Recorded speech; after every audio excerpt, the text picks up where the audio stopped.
Quando Jesus ele foi batizado nas águas, o mais interessante é que as pessoas que estavam ali à beira do Jordão, elas não viram o que João Batista viu. João Batista, ele declara, dando este testemunho: eu vi os céus abertos. Eu, pronome pessoal da primeira pessoa que está falando, eu vi. Ele não diz que todos viram, ele diz: eu vi os céus abertos e o Espírito de Deus descer em forma corpórea de uma pomba e pousar sobre ele, ou seja, confirmação ministerial. O Espírito de Deus não veio só encher a Jesus para que ele executasse uma grande obra, não, veio fazer muito mais do que isso.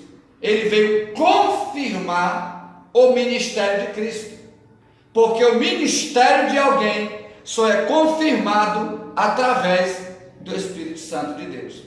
Se o Espírito de Deus não confirmar, então aquele tal ministério não foi dado por Deus. Por quê? Porque o Espírito de Deus é como uma espécie de selo de comprovação ministerial. Comprovação. Então, quando o Espírito desce sobre Jesus e repousa sobre ele, está sendo confirmada a chamada dele, o ministério dele. Aí, através desta confirmação, é que surgirá futuramente, através da pessoa, será feita e executada grandes obras, obras magníficas. Quer ver?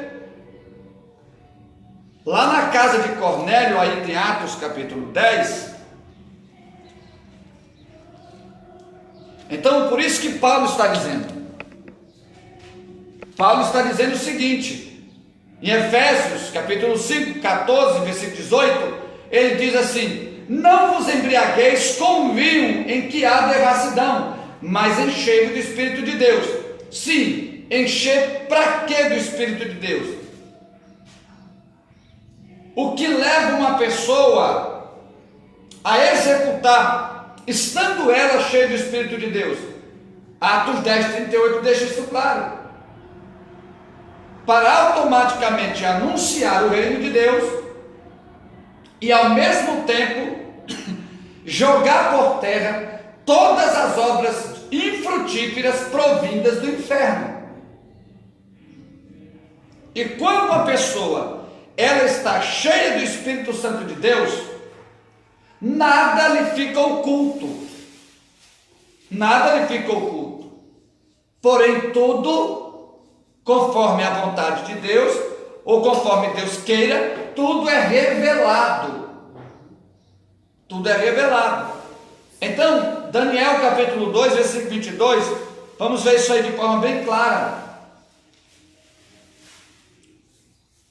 Escola Bíblica Dominical, EBD, venha para cá aprender um pouco. Daniel capítulo 2, versículo 22.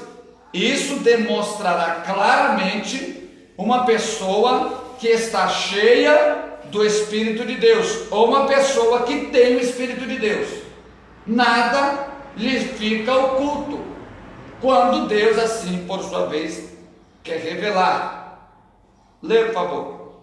Ele revela o profundo e o escondido. Então ele não revela só as coisas, ele revela o profundo, ou seja, aquilo que está bem coberto, que ninguém sabe, que ninguém vê, que ninguém viu. Continue, Padre Senhor. Pai Senhor, é uma agradecer a minha, esse horário me atrapalha todinho. Vai. E o escondido. E conhece o que está em trevas. E conhece o que está Em trevas. Então está pautado em Atos capítulo 5, versículo 18. Não vos embriagueis com vinho que é devassidão, mas enchei-vos do Espírito Santo de Deus. Em Efésios 5 ele diz: porém, vocês não podem aderir às obras das trevas. Por quê? Porque tudo que é das trevas acontecerá do jeito que está aí, ó. Qual é a finalidade do texto? Continue, por favor. O 22, com ele mora a luz. E com ele mora a luz. Então o que acontece? O texto diz que ele revela o profundo e o escondido. Então, são duas terminologias, são duas etapas. O profundo é aquilo que está muito oculto, e o escondido, aquilo que está raso. O profundo e o escondido, ele revela, ou seja, tanto faz uma coisa quanto a outra, não interessa. O que interessa é que quando a luz chega, tudo que está oculto e escuro é clareado, tudo é visto. Aí, o que acontece? Então Jesus, quando foi cheio do Espírito Santo, ele não foi cheio para dizer: oh, nossa, ele tem um brilho, ele está cheio. Não, ele foi cheio para executar tarefas cujas mesmas glorificasse o nome de Deus, e lançasse por terra todas as obras do inferno. Esse é o pivô, esse é o ponto X da questão da unção. A unção, ela vem para restaurar, mas ao mesmo tempo para jogar tudo que era o diabo por terra. É por isso que diz: mas enchei-vos. Quando nós nos enchemos do Espírito Santo, acontecem duas coisas. Vocês querem aprender aqui? Olha, tem gente me assistindo ali, ó. Acontecem duas coisas. Primeiro ponto, vamos trabalhar com duas teses, com duas ideias. Se eu não sou cheio do Espírito Santo, há uma probabilidade de eu estar cheio de duas maneiras. Ou eu estou cheio de mim mesmo, ou eu estou cheio dos demônios. Então, quando nós nos enchemos do Espírito Santo, o que acontece? Quando nós nos enchemos do Espírito Santo, não há espaço para o meu eu e nem há espaço para os demônios. Por quê? Estou cheio do Espírito Santo, então não há espaço mais para ninguém, só há espaço para ele. Quando o meu eu fala alto, quando eu estou cheio do meu eu estou vazio de Deus. E se eu estou vazio de Deus e cheio do meu eu, o meu eu gera uma grande probabilidade de eu me encher de demônios. E aí? É por isso que Paulo diz: ou você se enche do Espírito Santo de Deus, ou você se enche de demônios. De duas uma. O que vocês querem para a vida de vocês? Efésios capítulo 5, versículo 18. Pastor. Outras pessoas que executaram obras grandiosas através do Espírito Santo, ou feitos grandiosos. Abra sua Bíblia em Juízes. Juízes.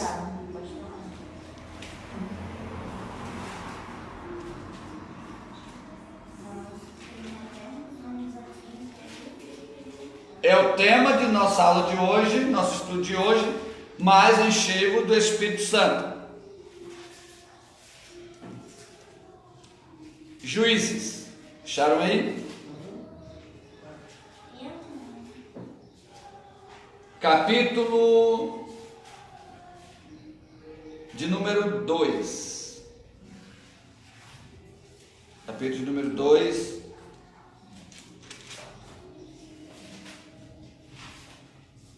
Aliás, perdoe-me, capítulo de número 3. Versículo de número 7 ao 10 de Juízes. Bom dia, Joaquim. Deus abençoe. Oh, glória. 3, 7, né? Isso. Do 7 ao 10. E os filhos Pode. E os filhos de Israel fizeram o que parecia mal aos olhos do Senhor. Olha só, entende que parece que antes de algo bom acontecer, o povo sempre aderiram primeiro, em primeira mão, às coisas das trevas. Continue. E se esqueceram do Senhor, seu Deus, e serviram aos Baalins e a Astarote. Então a ira do Senhor se acendeu contra Israel, e ele os vendeu em mão de Cusar-Sataim, rei da Mesopotâmia. E os filhos de Israel serviram a Cusar-Sataim durante 8 anos. Mais? Isso, até o 10. E os filhos de Israel clamaram ao Senhor, e o Senhor levantou aos filhos de Israel um libertador. Continue. E o libertou, Otiniel, filho de Kenaz, irmão de Caleb, mais novo do que ele.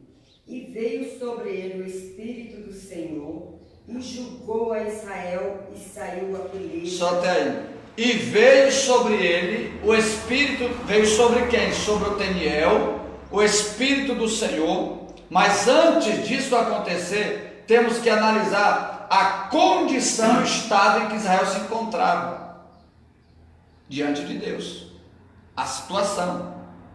Mas quando a situação apertou para eles, quando eles foram apertados pelas dificuldades, que os inimigos estavam oprimindo Zanrizataim, rei da Mesopotâmia, quando começou a apertar Israel, a Bíblia diz: e Deus suscitou um libertador. Por quê? Alguém sabe? Porque a Bíblia diz: e Israel clamou ao Senhor, e Deus suscitou um libertador. Calma aí. O povo se arrependeu. Mediante o arrependimento, Deus suscitou um libertador. Mediante a isso, Deus deu até o nome. Deus até levantou e deu o nome. Quem é esse libertador? Otiniel, filho de Kenaz, irmão mais novo de Caleb. Sim. Mas Deus só levantou um libertador.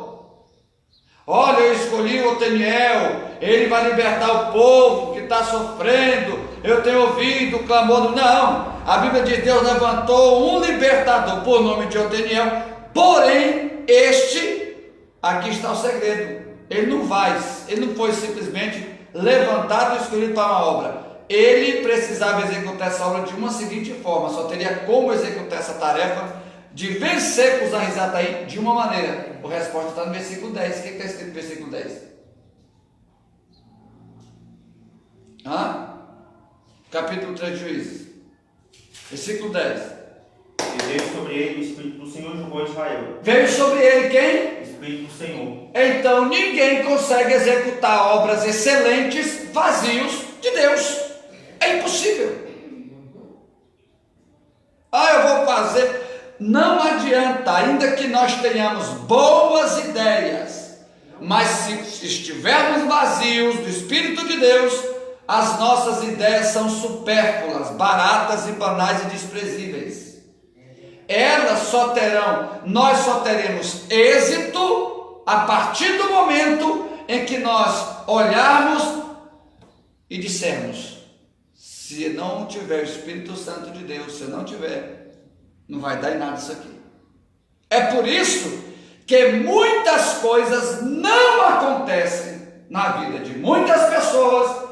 Por quê? Porque elas têm projetos magníficos, mas estão vazias de Deus.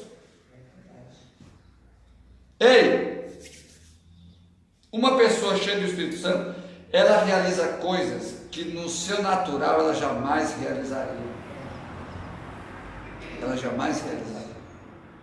E a Bíblia diz: veio sobre ele o Espírito do Senhor, e ele julgou. E ele julgou Israel. Calma aí. E saiu aonde, pastor? Pra peleja. A peleja, saiu para a peleja. Batalha. Por quê? O Espírito impulsionou o Espírito dele, dizendo, vai porque eu sou contigo. Glória a Deus. Eu te garanto a vitória. Ou seja, ele só foi a peleja, por quê? Porque o texto diz, e o Espírito veio sobre ele. Ele só foi porque o Espírito veio. Só. Se não fosse isso, ele jamais partiria para o campo de batalha. Sim ou não? Sim. Então a Bíblia diz, como Deus ungiu a Jesus de Nazaré com o Espírito Santo e com poder, Atos 10, 38, o qual, aí diz, o qual saiu, mas antes de sair, está aqui, gente, saiu a peleja. Atos 10, 38. Leia, por favor. Bom dia, Helena. Oh, glória. O povo está ali acompanhando. É escola bíblica dominical. Vamos aprender um pouco aí. Atos 10, 38. Como Deus ungiu a Jesus de Nazaré com o Espírito Santo e com virtude, o qual andou fazendo bem. Andou, saiu, foi. Curando oprimidos do diabo, porque Deus era com ele. Aqui se encontra o segredo. E o Espírito de Deus veio sobre Oteniel. E este julgou a Israel e saiu. Aí diz, e Jesus andou, impulsionado, levados, conduzidos pelo Espírito Santo de Deus. Quem não tem o Espírito de Deus, não adianta tentar empreender obras extraordinárias, não vai acontecer, vai ficar só no sonho. É verdade. Vai ficar só no sonho. O Espírito Santo de Deus gera no homem interior coisas magníficas. Eu vou lhe mostrar que o Espírito de Deus é capaz de gerar na vida do homem. Abra sua Bíblia no livro de Jó.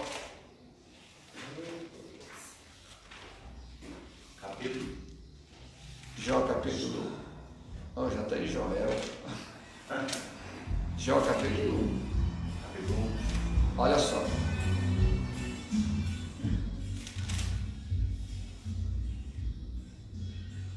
Capítulo 1, versículo de número 8. E disse o Senhor a Satanás: observastes tu meu servo Jó? Porque ninguém há na terra semelhante a ele. Gente, segura. Calma aí. Deus está dando testemunho de um homem. Deus está dando um ser eterno dando testemunho de um ser mortal. E o próprio Deus diz: não há ninguém semelhante a ele. Caráter, integridade. Não há na terra, gente, ninguém semelhante a ele. O que acontece aí logo após? Ninguém há na terra semelhante a ele, homem íntegro, reto, temente a Calma aí. Homem íntegro.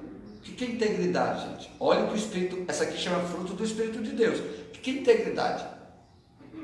Integridade é uma pessoa, como é que diz assim, de boa índole, uma pessoa íntegra, correta com as coisas dela.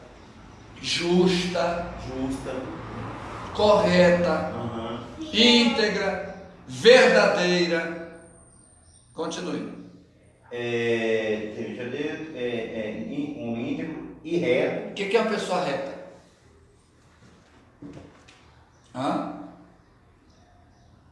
Os senhores. A pessoa de um caráter.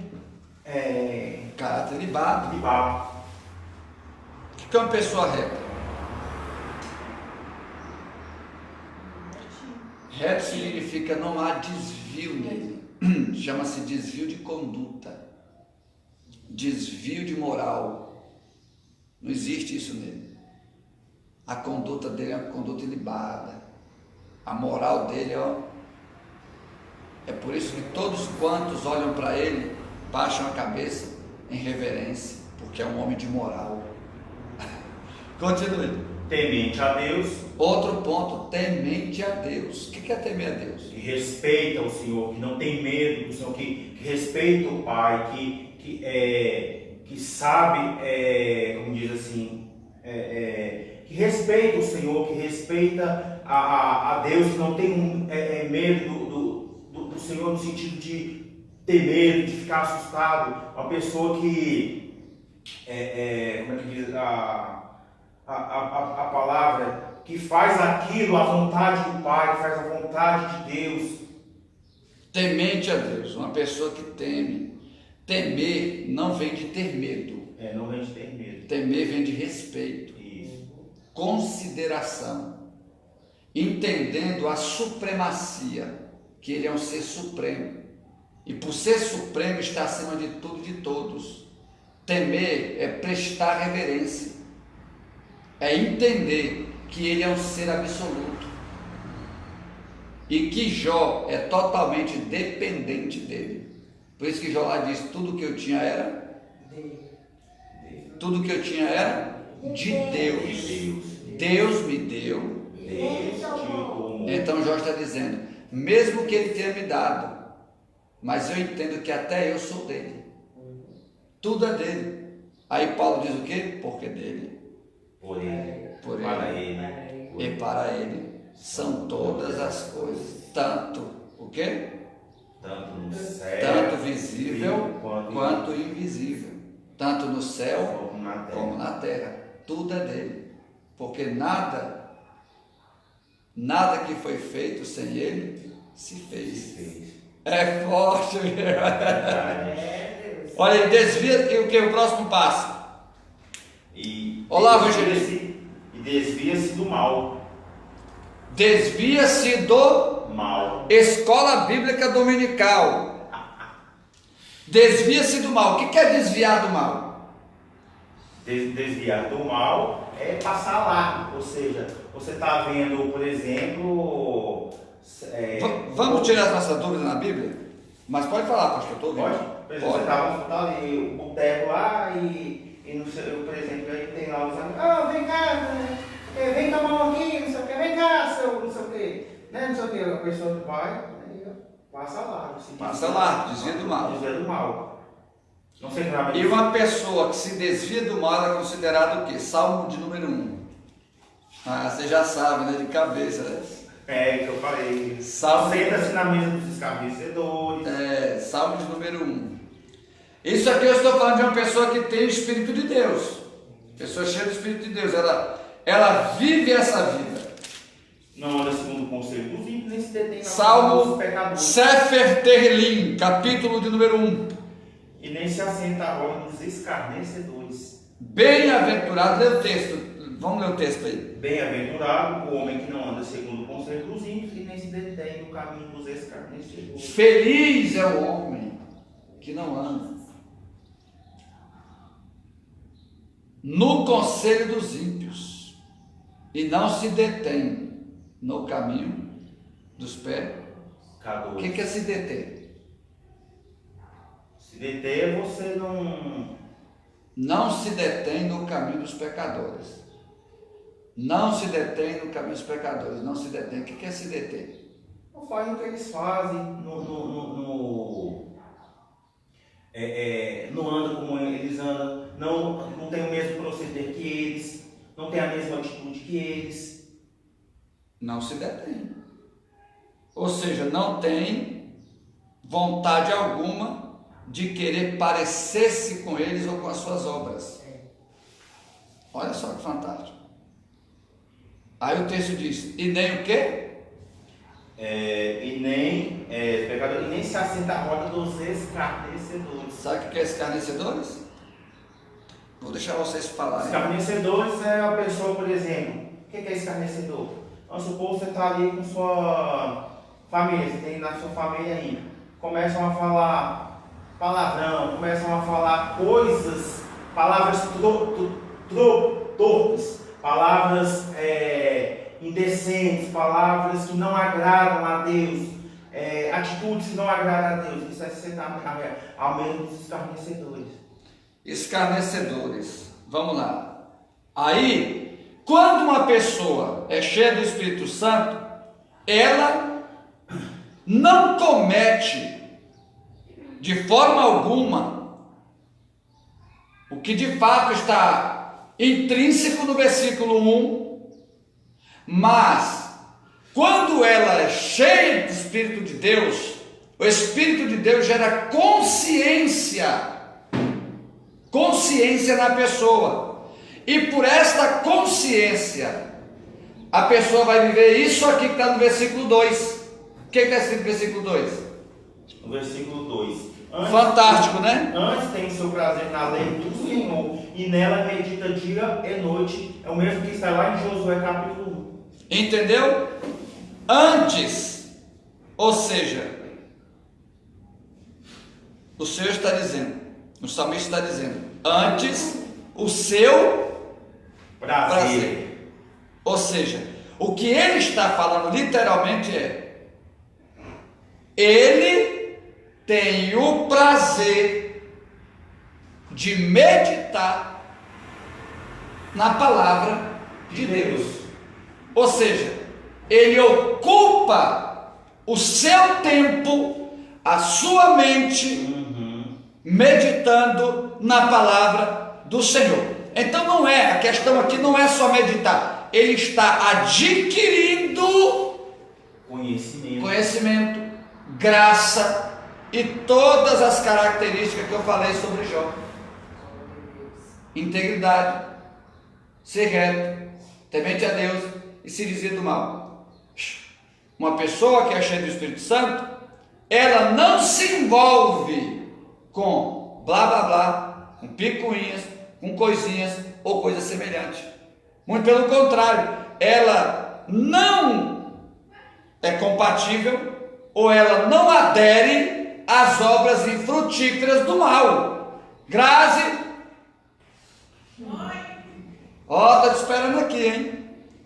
As obras do mal. Por quê? Porque a pessoa está tão dominada, ela está tão dominada de um prazer tão grande de meditar na palavra de Deus, que ela não tem mais tempo para outra coisa, de perder tempo com coisas que não edificará a sua fé.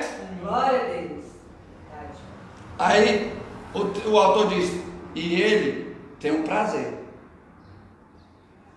e o prazer dele está na lei do Senhor, e na sua lei ele não medita a qualquer hora.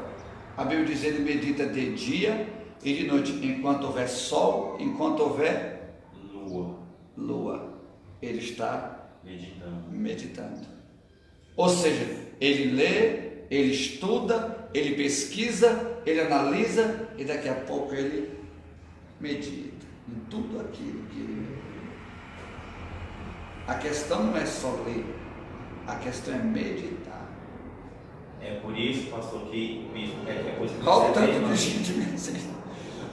Bom dia, povo de Deus. Pode falar. É por isso que às vezes você pega um pregador, como você pode ver, talvez, né, Silas Malafaia, talvez quando começou, um Marco Feliciano, ou um grande pregador. Você pode ver que aquela Bíblia antiga dele é toda riscada, escrita, e não sei o que, porque ele estudou e ele pesquisou. Ele estudou, ele pesquisou e executou. Então, eu digo para as pessoas: se você tem um chamado da parte de Deus, você não vai só estudar e nem pesquisar. Você vai fazer 3 coisas: estudar, pesquisar e pôr em prática. É aí que está o negócio. Pôr em prática. Pôr em prática. Então vamos lá. Uma outra pessoa cheia do Espírito Santo, que ela é capaz de fazer. Abra sua Bíblia em Juízes capítulo 6. Capítulo 6. Juízes. Acharam aí? Achei 6. Versículo 34. Então o Espírito do Senhor revestiu a Gideão. Então o Espírito do Senhor revestiu A Gideão. A palavra revestir significa o quê? Vocês entendem? Revestir. Eu vou deixar vocês pensarem. Revestir é você estar. Eu estou revestido da armadura de Deus. Eu estou todo com os apertejos a qual Deus me concedeu. Eu estou com todas as vestimentas a qual Deus me concedeu. Isso é se revestir. Revestiu a Gideão. Então o Espírito do Senhor revestiu Gideão. Aqui está um segredo importante. Quem orna o soldado para a guerra é o Espírito de Deus. Isso. Revestir significa prepará-lo em volta e por dentro. Ou seja, essa mesma conotação está em Efésios 6,10. Mas revestimos de toda a armadura de Deus. Ornar por fora e por dentro. Por dentro. O que? Ornar de quê por dentro? De força e coragem. Porque não adianta estar ornado por fora com toda uma armadura, mas por dentro a pessoa não passa de um covarde. Mesmo com todas as armas. E o que Deus faz com os covardes? Ele disse para Gideão, o quê? O que Deus disse para Gideão? Gideão,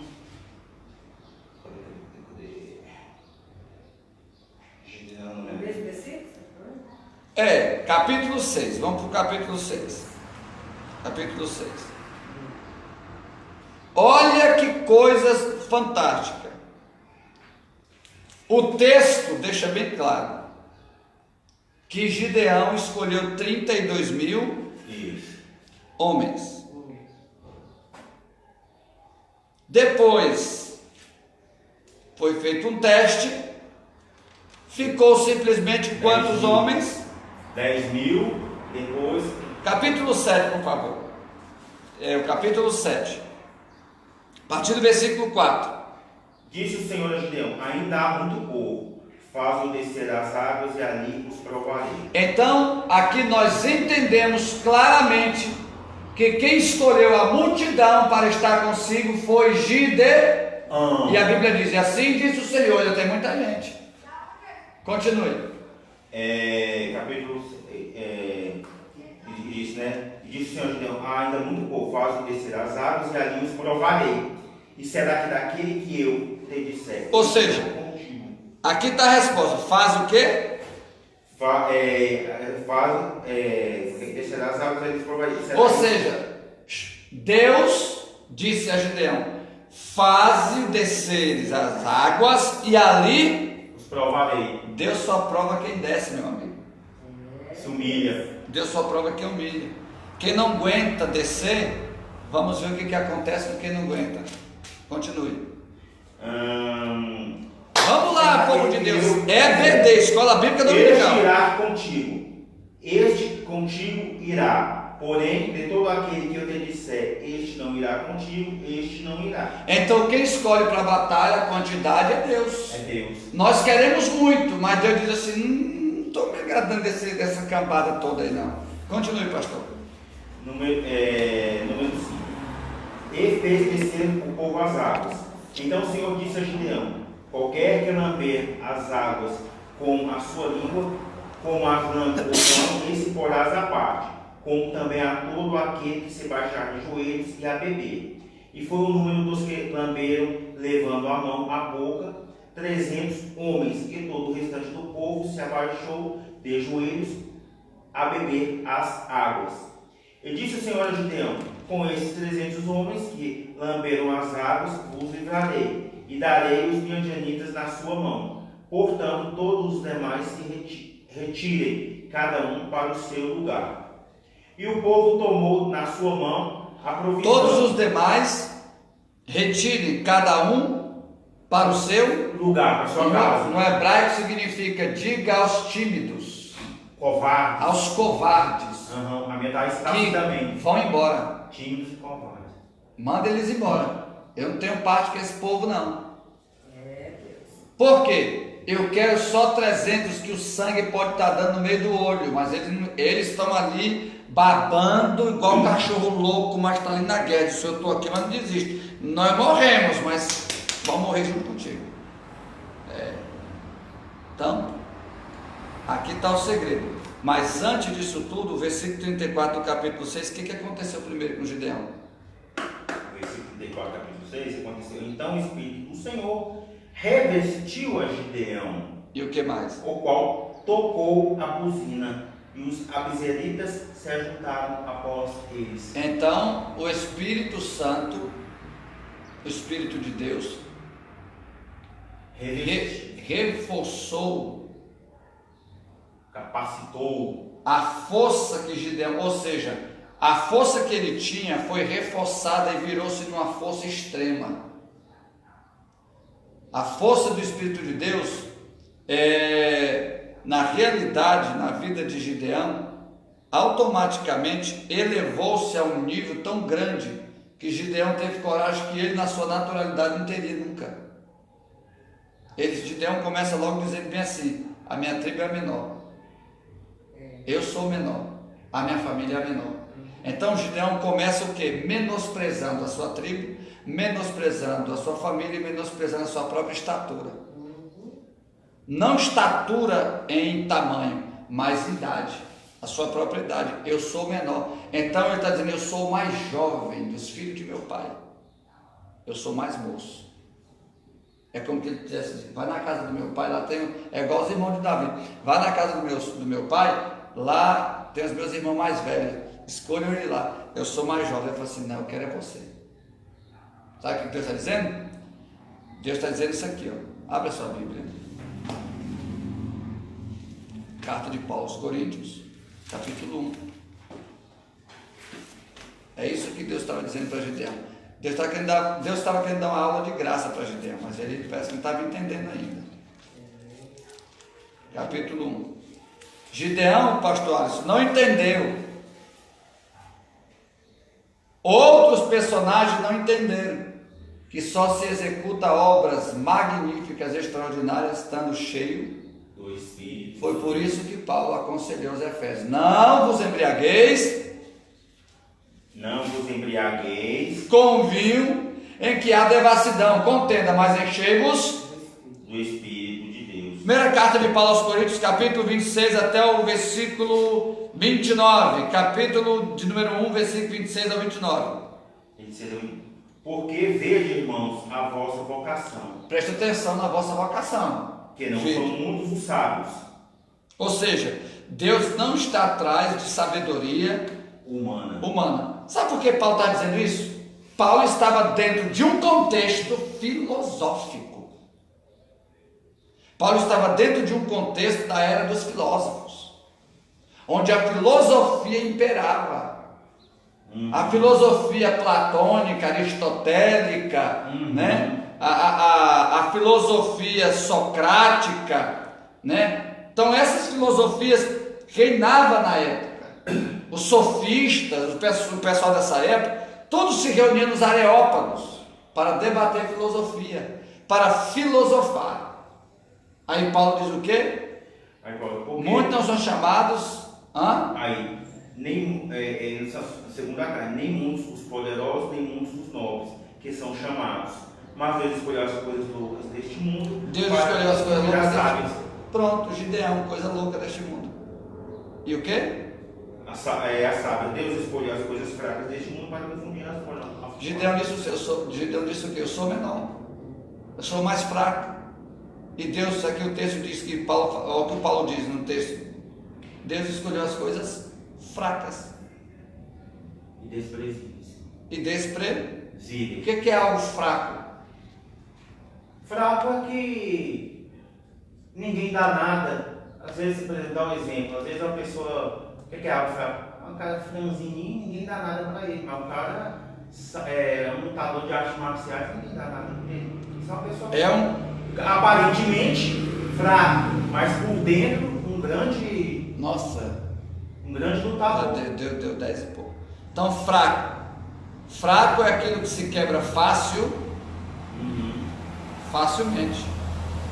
Fraco é aquilo que não tem força o suficiente.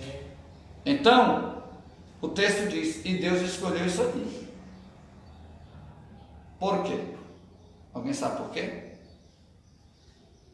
Continue. Foi as coisas fracas deste mundo para confundir as fortes. Para que confundir as fortes. Então Deus pegou as coisas fracas deste mundo, revestiu do Espírito Santo, e o que era fraco ficou forte. O que Deus diz em Joel? Diga ao fraco que eu sou forte. Eu sou forte. Ou seja, eu não trabalho com a fraqueza deles, mas eu pego a fraqueza dele e os fortaleço com o meu poder. Aí eles executarão obras magníficas. Continue. E Deus escolheu as coisas vis deste mundo e as desprezíveis e as que não são, para aniquilar as que são. Para aniquilar as que são, para que nenhuma carne se glorie perante ele. Mas vós sois dele, em Jesus Cristo, o qual para nós foi feito por Deus, sabedoria, justiça, santificação e redenção. Então, o que acontece? Para nós terminarmos. Ser cheio do Espírito Santo é ser diferente. Ser cheio do Espírito Santo é não ser aceito por todos. Mas ser cheio do Espírito Santo é ser levantado por um e odiado por todos. Aí está a diferença. Sabe qual é o nosso maior problema? Vou levantar. O nosso maior problema é que nós queremos ser aceitos por todos. Aí é onde mora o erro. Nós queremos que todos nos enxerguem e que todos estejam conosco, rindo para nós, comendo conosco, nos abraçando, mas quem tem uma chamada específica da parte de Deus, esquece, meu amigo, você vai andar 90% do seu tempo só. Ainda que você esteja cercado por pessoas, mas o seu mundo, você está só nele. Tá bom? Então, encher do Espírito Santo, primeira característica, é Deus revestir de força quem não tinha força. Encher do Espírito Santo, segunda característica, é levá-lo para o deserto. E o Espírito conduziu Jesus ao deserto, para ser tentado pelo diabo. Tem gente que quer ser cheio, mas não quer ser tentado. Ainda dá certo. Tem gente que quer estar lá no auge espiritual, mas quando os combates vêm, ele recua. Ainda dá certo. Então essas pessoas estavam cheias de si mesmo, menos do Espírito Santo de Deus. Porque quando a pessoa está cheia do Espírito Santo de Deus, ela faz obras diferentes, coisas diferentes e extraordinárias, para que o nome de Deus seja o quê? Glorificado. Mas a glória seja somente de Deus. Por quê? Alguém sabe por quê? A glória é somente dele? Porque ele não dá a sua glória a outro. É porque, na verdade, Deus foi quem pegou o fraco e fortaleceu. Então a força não é do fraco, não proveio do fraco. A força proveio de Deus que fortaleceu o fraco. Aí o fraco passou a ser o quê? Forte. Diga ao fraco: eu sou forte. Eu sou forte. Vamos ficar de pé. Valeu, muito obrigado. Que Deus abençoe a todos vocês por terem acompanhado esta aula de hoje. O tema da EBD de hoje da Escola Bíblica Dominical foi: mais enchei-vos do Espírito Santo. Fiquem na paz do Senhor.